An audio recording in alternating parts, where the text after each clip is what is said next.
ইব্রাহিম আলাইহিস সালাম যে কোরবানি করেছিলেন, সেই কোরবানি মূলত আল্লাহর নির্দেশ পালনার্থে। তিনি মূলত আল্লাহর কাছে প্রমাণ করেছেন বা আল্লাহর কাছে প্রকাশ করেছেন যে আল্লাহ যত আদেশ করেন, যত নিষেধ করেন, সব তিনি মানবেন।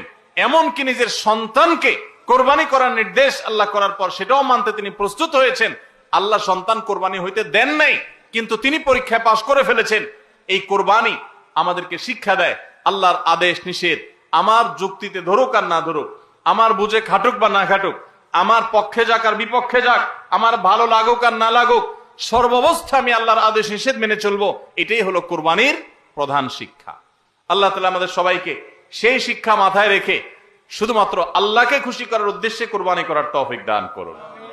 মেয়ে বিয়ে দিয়েছেন বা ছেলে বিয়ে করাইছেন, ব্যয়ের বাড়ি থেকে মেহমান আসবে, ব্যয়েরা জিজ্ঞেস করবে ব্যয় কি কোরবানি দিচ্ছেন, একটা ব্যাপার সেপার আছে। তখন যদি বলেন যে ব্যয় সাহেব এবার টাকা পয়সা হাতে নাই, সেজন্য এবার কোরবানি দিব না, তাহলে মুখ থাকে। এই জন্য একটা কোরবানি দেওয়া লাগে। এই কোরবানি কি ব্যয় হিসাবের জন্য হলো না আল্লাহর জন্য হলো? এই ব্যয় হিসাবের জন্য কোরবানি করলে সেটা সওয়াব হবে না, বরং শিরক হবে, শিরকে আসগর।